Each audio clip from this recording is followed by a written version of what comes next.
Welcome to the Emotional Balance Sheet Podcast, your guide to help you manage life, money, and multiples. Each episode, host Paul Fenner, Tama Capital's president and founder, and the proud parent of 4 amazing children, including 1 set of triplets, will provide insights on successfully sustaining an active lifestyle, career, and family through comprehensive wealth management strategies, financial education, and lifestyle planning, specific to parents raising twins, triplets, and more. Learn more, subscribe to the show, or connect with Paul at tamacapital.com. This podcast is for informational purposes only and should not be relied upon for investment decisions. Clients of Tama may retain positions in the securities discussed in this podcast. Would you agree that life is too short not to get the most out of every single day? So how do we get more out of our day without burning ourselves out? Curiosity and a drive to improve his own career and personal life led Chris Belfi to take a less traveled road. After building a career in finance working for a large multinational corporation, Chris found that he had a unique skill for helping others stay on top of their work. The foundation that Chris developed to build processes and systems for work, life, and families was based upon David Allen's book, Getting Things Done, a foundation built upon clarity, organization, reflectiveness, and engagement. Please enjoy my conversation with Chris Belfi. Chris, welcome to the Emotional Balance Sheet Podcast. And I think where I normally start with most people is your background. And to me, I've been excited to have this conversation with you because as we were talking before we hit the record button, I think you and I have a lot in common that you may not realize is because of our corporate journeys and careers in the world of finance. So let me turn it over to you and have you talk about your background, what you do, and where you were and what you do now. Yeah, Paul, thanks so much for having me here. I really appreciate it. So my background is, it's a little interesting because I actually studied applied mathematics and statistics and economics. And then somehow that got me into a career in corporate finance. That's a convoluted story in of itself. I was going to say there's another story behind that. Yeah, I don't think we have time to go there today. But so I had a corporate career with a big company, mostly corporate finance, not 100%, but mostly corporate finance, doing a lot of planning, long-term strategic stuff, as well as more short-term reporting, valuing assets, valuing projects, trying to figure out if investing capital here or there was a good idea or a bad idea, so to speak. And that kept me very busy for about 16 years, actually. And were you mostly in one location with your corporate career, or did you move like across country or states or continents? Yeah, in my corporate career, I was mostly based in Houston. I was in the oil industry. And so Houston was a place that I lived for about 20 years, I think, in total, including going to university. And then I did have a short stint where I got to move to London for a couple of years and work as an expatriate, which is an exciting experience. It can be a little tricky at times, but it's definitely something I recommend to people who have an interest in living in a different culture, even though it's definitely a different culture in London, even though we think of it as somewhat similar just because of the language, but it's very different in many, many ways. So that was a very fun part of my career. That was like almost 20 years ago now. So that's... So now when you did that expat assignment, because I actually have a few family office clients that have done that. Personally, I never did that when I had my corporate career. I would travel a lot, mainly in the US, but I would actually go to Mexico a lot. Were you married at the time, or did you have kids when you lived in London? No, I was totally single at that point in time. And much easier way to do it, I would assume. It's certainly easier. Yeah, I've known people because in that corporate environment, I've known others who have taken families overseas and have had great experiences doing that. But I can imagine that, certainly having been married now for over 12 years and having 2 kids, that's much more complicated than just going as a single guy who only has to worry about making himself happy for the, whereas the whole family trying to keep them happy in a different culture and so forth. So. Yeah, I like I was mentioning before we hit the record button, I've now lived I think this is the week we've lived in our current house for about 10 years. And when I was in my corporate career journey, if you will, I had moved like 10 or 11 times over like a 12, 13-year period, lived in 5 different states.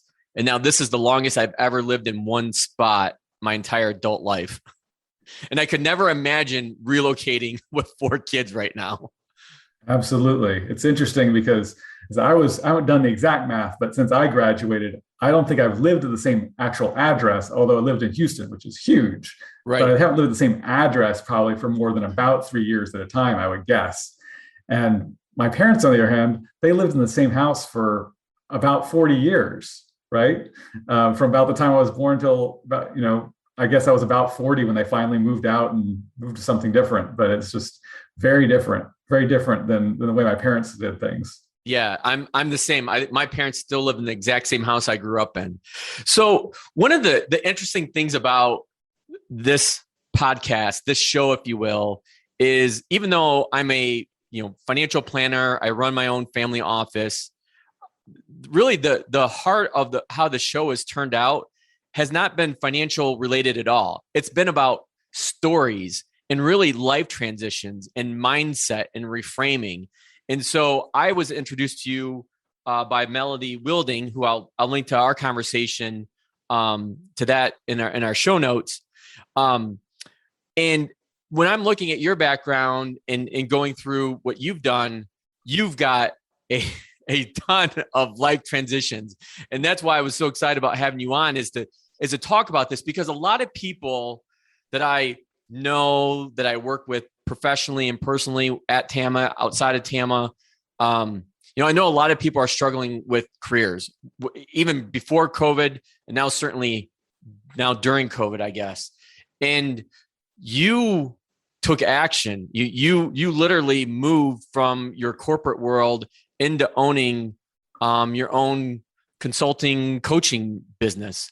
So talk to us about what exactly do you do? And then let's get into the details of what that life transition was like. Yeah. So to summarize what I do is that I focus on working with parents who are running growing businesses. And what I do with them is I help them develop a personalized executive workflow, which essentially means a system and process for managing all the details of their life and their work. And the reason we do this is because that's the system and the process that helps them, on the one hand, spend more time with their family while also continuing to focus and grow their business. Or, whether or not they're the owner or maybe the chief, one of the key executives. But if they're in that situation where they have a serious business that they're in charge of, and they also have a family, that's a lot to juggle. And if you don't have a great system for managing all those different things in your life, it's very difficult to do that without stress, without potential burnout, and so forth. Well, I'm probably your number one candidate for that, knowing my situation with 4 kids, a business, and my wife Teresa that has a very demanding corporate career herself. So so let me unpack that. Well, let me first start with, how did you end up starting and focusing on working parents? So I would say that what you find with a lot of people is when they start a business, they have a general idea of what they want to do. And as they go through, year by year, they sometimes they get a clearer picture of who specifically they want to be focused on working with. And so it's more been in the last, I would say, 6 to 12 months that I've really tried to think about, okay, who are the people that I've done maybe my best work with or my most impactful work with, and what do they have in common? And one of the things I found is that sort of by accident, I seem to work with quite a few people who have 5 or more children. And so that, and I do have my personal, I don't have 5 children, I have 2, but I do have a high value for family. And so I really You only need 3 more though, and then you'll hit 5. Right. And so because I have a high value for family personally, I love being in that position to be able to help someone who has that family plus the other outside pressures find a way to manage that all in a way that they get more of what they want and less of the stress and the mess they don't want, right? And so that's kind of where I've narrowed down over time. I didn't start out thinking I'm going to work with working parents, but that's sort of where I've more ended up focusing on, because I love being able to help people both not just do better at business and career, but also do better with family. So talk to us about, so if we go back, how did you end up choosing to leave your corporate career and launch, this consulting coaching business? What was the turning point or tipping point then? Well, let me step back a little bit further to put a little context around it. So when I was in corporate, like a lot of people, I had pretty good amount of energy for my job, but I wasn't necessarily like awesome at being organized. And so what I found was that there were times when I was a young professional that things kind of slipped through the cracks, and occasionally somebody would notice, and that would be an unpleasant experience. Can you imagine, right? Yes, very much so. And I gotta say, I don't think it happens super often, but even if it happens a few times, that can be a very unpleasant and maybe even jarring experience. And so what I figured out finally was that staying on top of your work is not just about trying harder. Because a lot of people, I think they mainly think, oh, if I just need to try harder to be quote be organized and stay on top of things, and I'll be fine, and things will be better. But what I learned was that there's real sort of, let's call it technique to that, right? Just like in financial planning, you don't just sort of try harder to be financially responsible. You work, there's actual technique in terms of planning and so forth that you don't just know because you've lived, 30 years, right? Right. And so as I learned that there was technique about this, I said, oh, well, I better find a technique, a process, a system that will actually help me do this. And when I found something that worked, I started really getting into it and studying it, and it helped me a lot in terms of just being a professional who was not just good at my job in the sense of, knowing that my expertise, but also being someone who is always on top of things and, never sort of let things fall off the cracks or sort of get left things undone that they, are behind schedule or whatever. Does that make sense? It does. So let me zero in on what were those initial techniques that you found? Because, when I think of, I guess, time management or productivity today, I think of like Stephen Covey or James Clear, Atomic Habits, or the other book, The Power of Habits, like those kind of tools and resources. So what was it that you found initially in your corporate career that helped propel you there? So for me, what worked really well is that I came across David Allen's book, Getting Things Done. And I found that approach was incredibly helpful for me in terms of turning my own life into a much more systematically and well-managed life, including my career. And so I've spent the better part of, I guess, probably now 14 years really studying and practicing that particular framework. And can you give us an idea of like what that, if no one's ever heard of David Allen, what that framework is? Sure.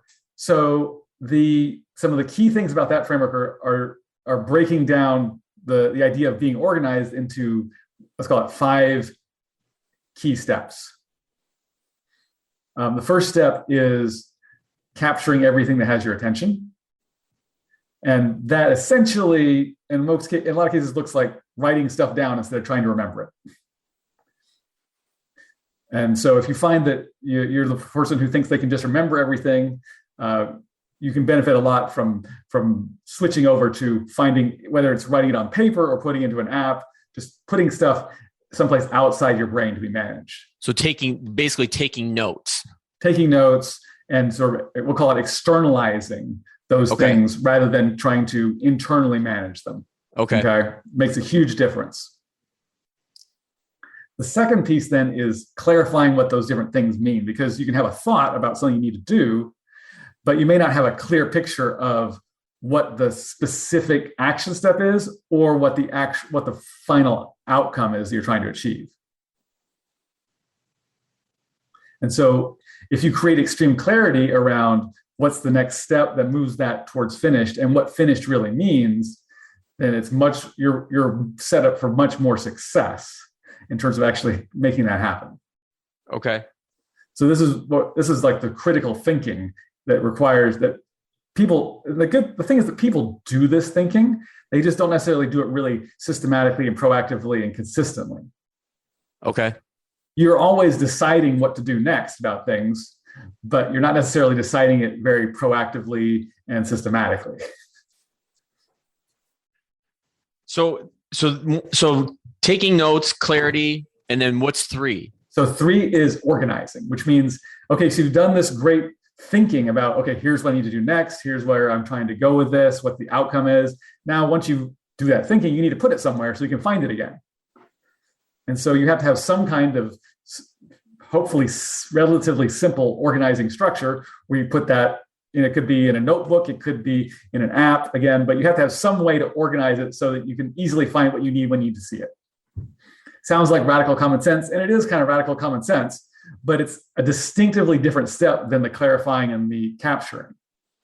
Correct. So, and I can see where you're going. So we'll get to 4 and 5, but at least from my vantage point, you're building this system or this process. And I don't think many people, especially parents, they may deal with systems or processes in their career and their corporate job, if you will, but they don't necessarily translate that to helping them run their household. So absolutely, put a pin in that one, and we're going to definitely come back to that. Absolutely. And so then the 4th step is what we call reflecting or maybe reviewing.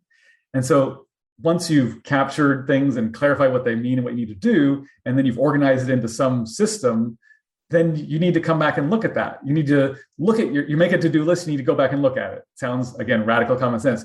Also, you make a to-do list, you need to revise it, update it, keep it fresh so that it's useful. That's and in a very small nutshell, that's what that means, is you need to come back and refresh and rethink what you've already done so that you can use that information to make decisions about what to do now, right? Right. And then number 5, last one. Number 5 is when you engage with your work. And so that's the actual doing part. And so the end conclusion of capturing those things that have your attention and then clarifying them and then organizing them and then reviewing and reflecting on them is that you should be very confident that when you come to 10 o'clock on Thursday morning, you actually have a great confidence that you know what's the right thing to be doing right now. So to come back to the point, when you take these 5 steps, whether you realize it or not, you're building your own internal process or system. Yeah, those 5 steps come together as your personal process. As I say, I call it, a personalized executive workflow for yourself. Because some people, they manage in your corporate world, you may manage different processes that do different things in the business, but you may not have a good process for you. How do you manage yourself as a person who has professional responsibilities, personal responsibilities, and so forth? So this was something that you seem to find yourself struggling with within your corporate career and took the initiative to do something about it. So what was that? One of the topics I tend to talk about a lot is, especially whether it's working with families, at TAMA or, guests I've interviewed here on the show, is just taking that first step, like knowing what the first minimal viable step that you can take is. So what was that step for you? So I think for me, the step was, once I recognized that there was something worth trying, was to get the book and actually follow the instructions in the book, because the book is a large chunk of the book is essentially a step-by-step how-to guide. It's not hypothetical at all. It's like extremely concrete. And so this is more than one tiny step, but it was really, take a book, in this case, a book that has a very systematic step-by-step guide, and actually follow it and see what happens, right? Yes. So did you find it initially beneficial for what you were working on within your career, or outside of your career, like in your home life, if you will, or both, or maybe you didn't think about it and you're using it in your home life? So I definitely applied it both. It's been a long time now since I started, so I couldn't tell you the exact story about that, but I'm sure that it helped with both. I think it was maybe more noticeable at the office first, just because that's where the flurry of activity is. That's maybe the most difficult to manage, but I feel confident that it was really helpful for both. Absolutely. So let's put a pause in there and go back to, how did you make the decision to leave your corporate job and start your own business doing this? Like, what's the story behind that? Like, how did that life transition come about, I should say? Sure. I'll back up just a little bit to give a little bit of context for that. And so, as I said, I tried this, it worked really well for me. And so I felt like it really, in some sense, up-leveled my own career. And I'm the sort of person that when I find something that works really well, I want to tell a few other people about it, maybe more than a few. Whether it's a great piece of software or a great toaster, I want to let some people know. If I'm having to talk, and I'm talking to you, talk to whoever. And so what I did with that is I noticed that there are people around me, because I've worked on teams and so forth in corporate finance, that probably could use some help. You probably noticed the same thing with financial type issues, right? Yes, very much so. And so what I did is that, it certainly wasn't my job to help other people in my teams and so forth become more productive, but I could do like a lunch and learn. I could do small bits of informal coaching. And what I found was that even in small doses, I could have a positive impact on people in that corporate environment. And so what I had sort of figured out was that I would probably just be a corporate finance guy who on the side helped his team and others in the organization with their productivity on the side. That was kind of my plan. Continue being corporate finance but just sort of do a little of this on the side, and that would be kind of fun. Well, as you know, plans don't always work out the way you expect. And so no, they don't. Mine was called triplets. Yeah. And so the big pivot point in my plan was that I got married. And so when I got married, my wife was a PhD student at the University of Texas in Austin, and I was working in Houston. Now that is approximately 150 miles difference, about 2.5 hours of driving. And so the plan was that she would finish her coursework, which is, she only had like one semester left of coursework when we got married. So she was going to finish her coursework, and then she moved to Houston, and she was going to be in Houston doing her research work and go to Austin occasionally. And then I would keep doing my corporate work. Sounds like a great arrangement, right? Yeah, it sounds like no issues. No issues, right? Well, fast forward 5 years, right? 5 years later and 2 children later, we realized that she had made no progress on her PhD. Oh, no. Maybe even, we'll call it negative progress on her PhD. Okay. And this was not a good situation. Okay. And so we had a very important conversation about that. And we came up with 2 potential options. One was that she would stop being a PhD student. The other one is that we would move to Austin and she would finish her PhD. And so we decided to move to Austin and have her finish her PhD. And when we did that, the way we decided to enable that, so to speak, is that I requested to go part-time status in my corporate job. And so that arrangement essentially had me in the office in Houston about 2.5 days a week. So I would drive to Houston on Tuesday morning, and then I would drive back on Thursday night.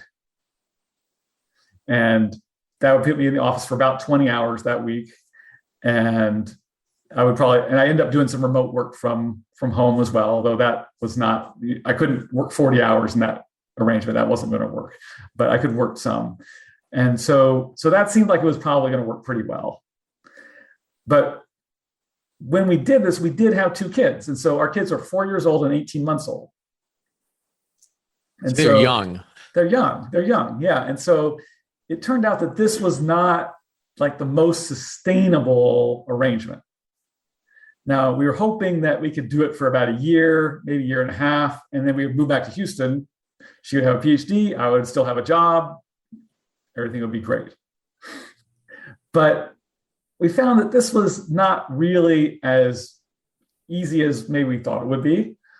And also an interesting opportunity arose, which is that about 4 or 5 months into this process, I had an opportunity to volunteer to be laid off.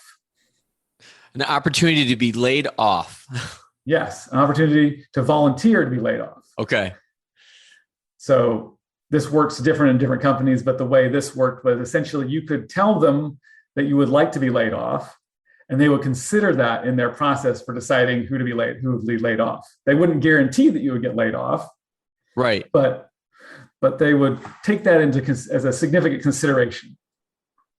And so that was another very important conversation. And what we decided is that we kind of liked living in Austin. Now, admittedly, we didn't live, quote, in Austin. We lived in a suburb called Pflugerville, which is a nice place, but it's a little different than living in Austin. But we liked living there. And so we thought, oh, you know what? We'll just try staying here. I'll, let go of my job, and we'll just kind of see what happens from there, right? And so at that point, I didn't actually know exactly what I was going to do next. But I started figuring out that I had I felt like I had 2 obvious options. One was go find another job in a big corporate finance organization, because Austin's a pretty big town. Probably could find something like that. But that would be starting over after spending 16 years in one company. That's a big change. A big change. Or I could do something completely different. And honestly, I just had more enthusiasm for doing something completely different. In this case, taking these skills that I had developed over at that point, probably 9 years of study and practice, roughly, to use those skills instead as essentially a self-employed consultant, and sort of go that direction. So in those 9 years, you're doing this on the side, if you will, like having these, like you mentioned, lunch and learns or small groups. Like, where are these people, like within your company, or have you started like branching out and working with people like outside your company? Because it sounds like you want to get the word out that, hey, look, there's things out there that can help you, and I can probably help facilitate that. Great question. So it was definitely not what you call a side hustle. It was more like a small side component of my corporate job. Okay. Now, I think I had maybe tried to help one person sort of outside of corporate, and I think it went okay. I learned a lot from the process. It was maybe not an ideal situation, but in general, I had just done it sort of as a small side component of my corporate job. So it wasn't like I had a side hustle business that I was going to turn to a full-time business. I had an idea for a business that I felt was more interesting and exciting than going into a completely new corporate finance organization. So when you decide to do this, like how did you launch it? Like how did you get the word out that, hey, this is what I'm doing now? I would say I launched it slowly. And essentially what I did is I started by just having conversations with people. So different people I already knew, because my wife had lived in Austin for a good 10 years previous to when we moved there. And I also just happened to have a few other people that I had known in other places that happened to be in Austin. So it was partially just going and talking to people that I already knew and just sort of telling them about what I was doing. And, that ended up leading to one or two client, either somebody wanted to do the work or somebody knew somebody who might be interested in doing that work. I started doing networking essentially. So chamber meetings and other groups like that. And so that's, it was just sort of I would say sort of a slow ramp up to trying to figure out how to make that work. And, honestly, it's pretty slow, but it sort of eventually sort of got somewhat off the ground. Let's put it that way. Yeah. I mean, it's, as we are both in the world of finance, and I talk to people about this all the time, it's, again, taking that first step and then letting the power of positive compounding take over for you rather than, negative compounding, if you will. Sure. So if we pivot back to what we were talking about before, David Allen's book and Getting Things Done, and you broke out these 5 key steps that kind of develops into this system.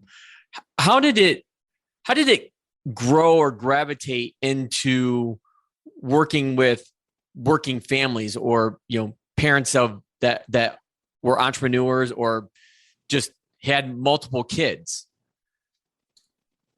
So I'd say mostly it came from the idea that most of my business comes in from referral. And so in some sense, it was a bit accidental that I happened to start working with a number of different people who had this, large family situation. But as I say, over the last 6-12 months, I've been thinking more about how do I focus down my niche, so to speak, in this consulting and coaching. Then that sort of came to the top as some of the people that, number one, could be really interested and motivated to make a change, as well as people that I would enjoy working with, because I have definitely enjoyed working with people in that situation. So when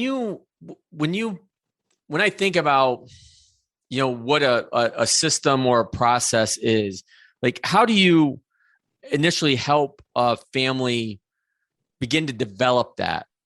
Like, how does that start? So the way I work, it's focused on an individual, typically. I guess almost exclusively, I would say. So it's one person. How does that person going to rework how they manage their life, essentially? And so the process that I use, or maybe the best way to put it, the way I go about that is with highly focused hands-on implementation. And so, especially pre-COVID, I would essentially show up at a client's office and we would spend 2 full days rebuilding the process for how they manage their work, their life, and everything else. Does that answer your question? And so when you're rebuilding, so this is, how they run their calendar, how they operate email, how they integrate kids' schedule, projects at work, projects at home. Exactly. We're trying to pull together everything going on in their life, because essentially you have one life. And so you need one system to manage it. And so we're going to re-engineer both the way you think about it in terms of some of those key questions you have to ask about everything, as well as some of the structures you use to manage that information so that it works better for you. Does that make sense? Yeah, that makes sense. So obviously you're starting out with one individual, but then, in a family setting, somebody's married or has a partner. How does that dynamic, when does that other person get involved, and how does that dynamic work? So, or does it? It depends. It depends, honestly. I've had a couple of, I would say I can think of a couple different examples. One example is that the spouse essentially just enjoys the fact that their spouse is much more on top of things. They're pleasantly surprised that they don't have to remind them to do a bunch of things they used to always have to remind them to do. And then and the family functions better, but they don't necessarily make any changes on their own. Okay. Another way that it can happen, I think of one client in particular, is that they also latch onto this idea of this framework, and they maybe get the book and they sort of work on it on their own, but they see the value of it in their spouse, and so maybe they go do that work on their own and sort of take those ideas and follow them through to sort of building better systems for themselves. I don't think I have an example where I've actually sort of worked directly with a spouse from a client yet. Would be really interested in doing that, but it just hasn't quite worked out that way. Okay. So when you're looking at building these systems and processes for, individual family, what would be like one or two biggest, trying to think of the right word I want to sabotageurs, if you will, like saboteurs. What are the one or two things that really trip people up and prevent them from either letting go or the ability to move forward? So are you asking what trips people up once they've started down this process, or in general, before they even start? What are they struggling with before they even start trying to make a big change? Well, so that's two great questions in one. So one would be like before they start, and then after they start. Okay.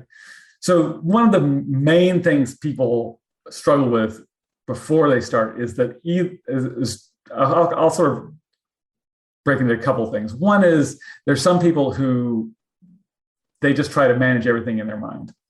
They try to remember most of the stuff they need to do. And they maybe write down the 5 most important things they're working on, or the 10 most important things they need to do today. But they leave the bulk of it in their brain. And that creates all kinds of problems because your brain is really not meant to do that. It's not designed to do that. And so that doesn't work out well. The second thing that people struggle with is that they essentially have to-do lists that are not clear and they're not complete. So the to-do list will have vague ideas on it. For example, dry cleaning, rather than a very specific action like take my suit to the dry cleaners. Like on a specific day, like so. Or it doesn't even necessarily be a specific day, but it's a very specific task. Okay. And so it doesn't have to be a specific day, but it at least needs to be more specific than just the idea. Oh, dry cleaning. What does that mean, right? That's a thought that needs more thinking before you can do any action on it. Or kid's birthday party. That's a thought that needs a lot more thinking before you can actually take action. Okay, so what I find is that a lot of people, their to-do list has a fairly good proportion of vague ideas rather than super concrete actions. Okay. And the other thing about it is that it's typically not complete.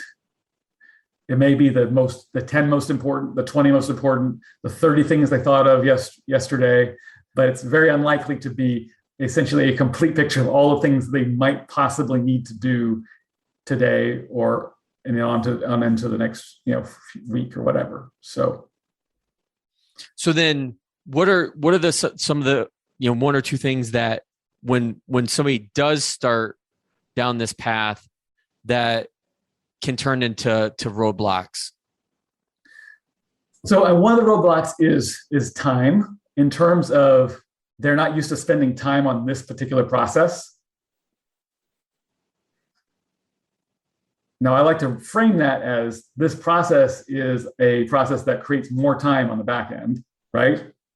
And it's also a process that incorporates a lot of things that you were doing already, but just incorporates them a little differently.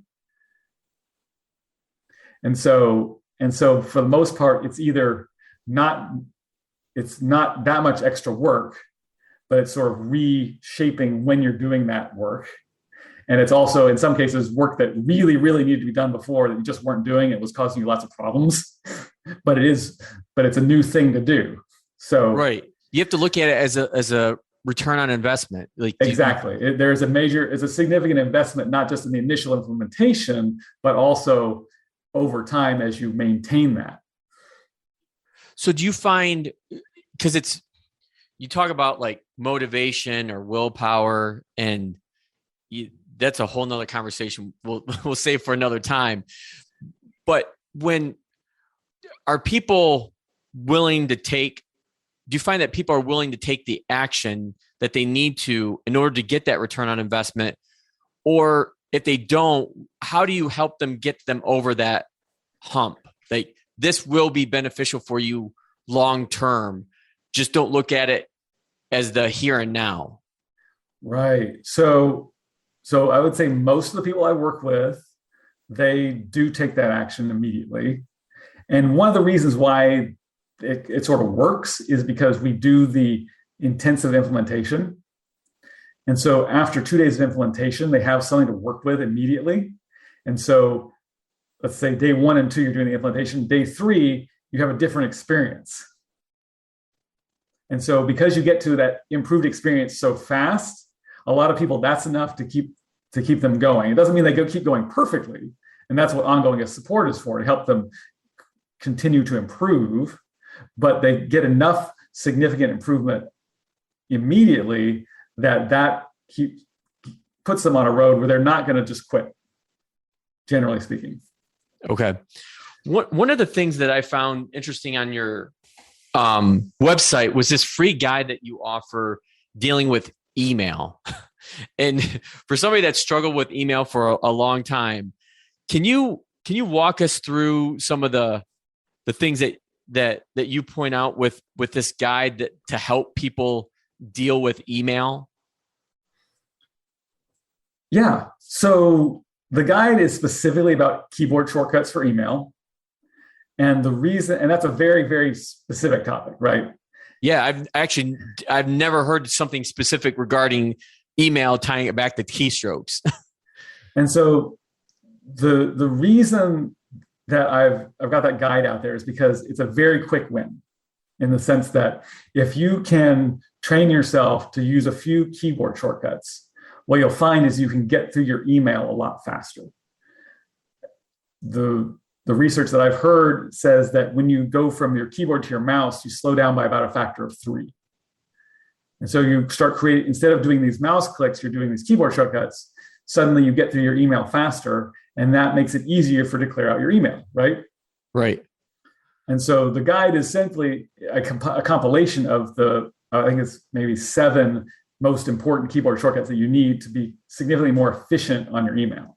Now, that does not solve the whole email problem, of course, but I put it together because it's an extremely focused little sort of quick win for spending less time on email.